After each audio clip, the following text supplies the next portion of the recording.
नमस्कार। आज 3 चीज़ों की बात करेंगे, सच, धर्म और भगवान। साथ ही साथ इनके भौतिक और आध्यात्मिक महत्व को भी समझने का प्रयास करेंगे। सबसे पहले बात करते हैं सच की। सच का जो भौतिक महत्व है वो क्या है?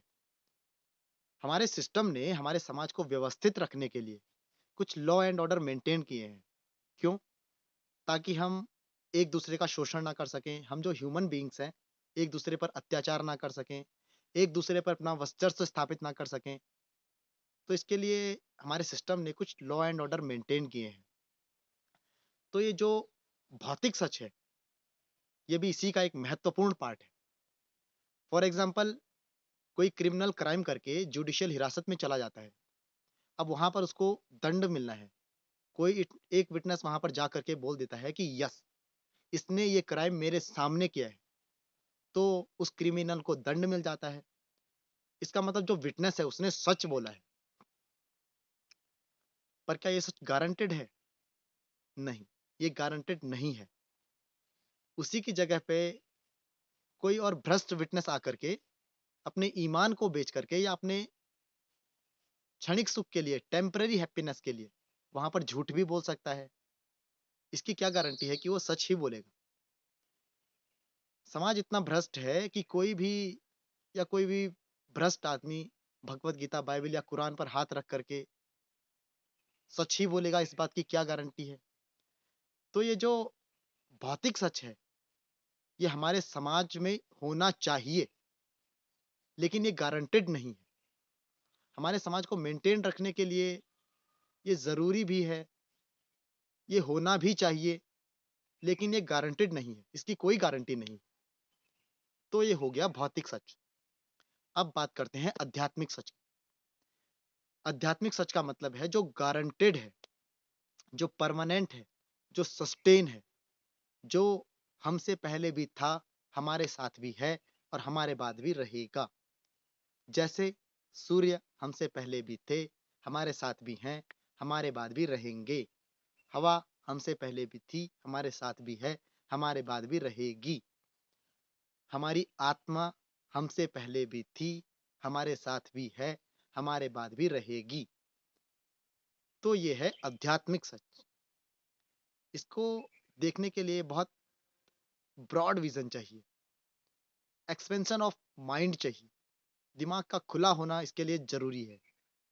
तो ये था आध्यात्मिक सच। अब बात करते हैं भौतिक रूप से धर्म की, कि भौतिक जगत में धर्म का क्या महत्व है? या भौतिक रूप से हम किस तरह से धर्म को मानते हैं? यहाँ पर मैं अगर धर्म शब्द का इस्तेमाल करूँ, तो वो मुझे सही नहीं लग रहा है, क्योंकि लोगों ने इसको कैटेगराइज़्ड कर दिया है। इसको अलग-अलग वर्गों में बाँट दिया है। इसको हम रिलीजन बोल सकते हैं, क्योंकि रिलीजन का मुझे मतलब पता नहीं है।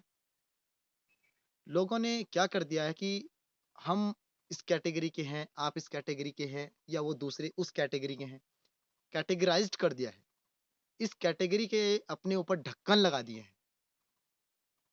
अगर मैं आपको एक एग्ज़ाम्पल दूँ, तो जैसा एक जार है, कोई एक डब्बा है प्लास्टिक का 20 लीटर का, उसमें आपने 2 चम्मच पानी डाल दिया है और उसके ढक्कन को टाइट बंद करके समुद्र में फेंक दिया है।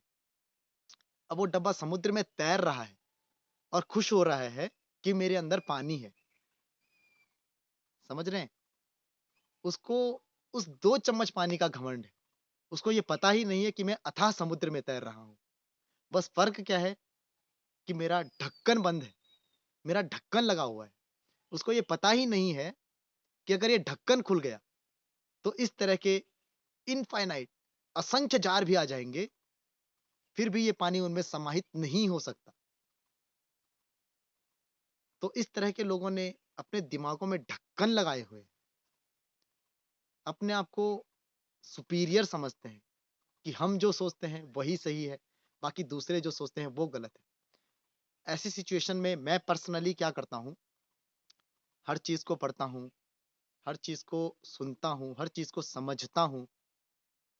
जो चीज़ें मुझे उनमें से सही लगती है, उनको एक्सेप्ट कर देता हूँ, जो गलत लगती हैं, उनको निकाल कर के बाहर रख देता हूँ। यही एक ह्यूमन इंटेलिजेंस की पहचान है ना। अब ये थोड़ा ना है कि हम किसी भी चीज़ को लेकर के अपने दिमाग में ढक्कन लगा दें। इसका मतलब तो क्या है कि हम सीखने के लिए तैयार ही नहीं हैं। हमने एक ढक्कन अपने दिमाग पर लगा दिया है, किसी पर्सनल कैटेगरी का, कि ये ढक्कन लग चुका है बस। तो इसका मतलब हम बेवकूफ़ी में जी रहे हैं। हम दूसरे को सुनने के लिए ही तैयार नहीं हैं। कई-कई सिचुएशन पे तो मैंने ऐसी-ऐसी सिचुएशन देखी हैं, जो दूसरी कैटेगरी के जो महापुरुष हैं, उनके नाम तक सुनने को तैयार नहीं होते। तो इस तरह के बेवकूफ़ लोग भी इस दुनिया में हैं। तो पर्सनली क्या करना है कि सबको सुनना है, सबको देखना है, सबको समझना है। उसमें से जो चीज़ें अच्छी लगती हैं, उनको एक्सेप्ट करना है, बाकी को निकाल कर के बाहर रख देना है। बस इतना ही करना है। तो कई बार क्या होता है कि ऐसी चर्चाएँ भी होती हैं, ऐसी डिबेट्स भी होती हैं, लेकिन इन डिबेट्स का कोई अंत नहीं होता। ये लिमिटलेस डिबेट हो जाती है, एंडलेस डिबेट हो जाती है। तो इन डिबेटों से हमेशा आपको बचना चाहिए। कभी आपको ऐसी डिबेट में नहीं पड़ना चाहिए, क्योंकि इन डिबेटों का कोई अंत नहीं है। इनकी शुरुआत तो हो जाती है, लेकिन ये आगे तक चलती रहती है, क्योंकि सामने वाला बंदा अपने आप को सही प्रूफ करके दिखाना चाहता है कि जो मैं सोच रहा हूँ वो सही है। लेकिन उसको ये पता नहीं है कि ये उसकी सोच है। ये धर्म की सोच नहीं है, ये उसकी सोच है। वो अपनी सोच आप पर थोपना चाह रहा है। तो ऐसी डिबेट से बचिए। यहाँ पर मैं थोड़ा-सा फ्लो में ज़्यादा ही बोल दिया है मैंने। अब बात करते हैं आध्यात्मिक रूप से धर्म की। आध्यात्मिक रूप से धर्म का क्या महत्व है, या आध्यात्मिक रूप से धर्म क्या है? धर्म का मतलब है वननेस, अद्वैतवाद। भगवत गीता में इसको अद्वैतवाद कहा गया है। अद्वैतवाद मतलब दूसरा कोई नहीं है। This is oneness. ये एक ही है, एक ही था और एक ही रहेगा। ये दो हो ही नहीं सकते। जैसे पानी भी एक है, हवा भी एक है, पानी भी एक ही तरह का पानी है। दुनिया में जिसको भी प्यास लगती है वो उसी को पीता है। दुनिया में जिसको भी श्वास लेना है वो उसी हवा को लेता है। तो ये वननेस है, ये अद्वैतवाद है। अब फॉर एग्जांपल, जो मैंने अभी धर्म का भौतिक महत्व बताया है, तो कोई भी किसी भी कैटेगरी का हो, जब भी वो अपने भगवान को जो बोलता है कि हमारे भगवान हैं, वैसे मैं यहाँ पर भगवान भी इस्तेमाल नहीं करना चाहूँगा। जिस भी पद पर बैठे हुए उनके सर्वोच्च जो व्यक्ति हैं, या जो सर्वोच्च जिनको वो मानते हैं, जब भी वो उनको याद करते हैं, तो क्या करते हैं? आँखें बंद करते हैं, अपने अंतर्मन में झाँकते हैं। इसका अर्थ क्या है? चाहे कोई भी हो, किसी भी कैटेगरी का हो, हमेशा अपने खुदा को, अपने भगवान को, अपने परमेश्वर को, अपने ईश्वर को याद करता है, तो आँखें बंद करता है। तो इसका मतलब वो अपने अंतर्मन में जाता है। इसका मतलब वो एक ही है। तो जो धर्म है, वो एक है। अब बात करते हैं भगवान की। भगवान भी भौतिक रूप से अगर हम देखें, तो भगवान को भी लोगों ने कैटेगराइज़ कर दिया है कि हमारे ये भगवान हैं, तुम्हारे ये भगवान हैं। जिसको तुम मानते हो, वो सही नहीं है। जिसको हम मानते हैं, वो सही है। मैं यहाँ पर क्या बोलता हूँ, मानना नहीं है, जानना है। जैसे आपको पता है कि पानी से प्यास बुझती है, तो आप क्या मानते हैं कि पानी से प्यास बुझती है? आप जानते हैं कि पानी से प्यास बुझती है। तो इसी तरह से एक्सपीरियंशियली जब आप जान जाएँगे कि भगवान ये है, तो फिर आप कैटेगराइज़ करना बंद कर देंगे, या दूसरे को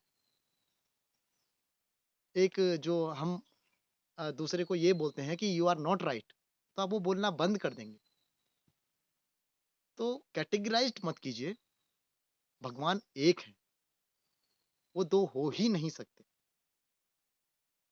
तो जो इसका कन्क्लूज़न है, जो निष्कर्ष है, वो ये है कि आध्यात्मिक रूप से सच, आध्यात्मिक रूप से धर्म और आध्यात्मिक रूप से भगवान, सब एक हैं, अद्वैत हैं, not a dual, only one, only single. तो सब अद्वैतवाद है।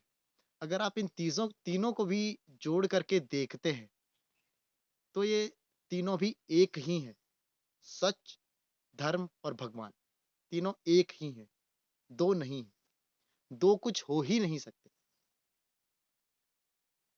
तो अपने आध्यात्मिक अनुभव के आधार पर, अपनी बौद्धिक क्षमता के आधार पर, मुझे जो अनुभव हुआ, जो मुझे लगा, वो मैंने आप लोगों से शेयर करने का प्रयास किया है। आज की चर्चा को, आज की बातों को यहीं पर विराम देते हैं। इसी के साथ नमस्कार, मिलते हैं अगली वीडियो के साथ।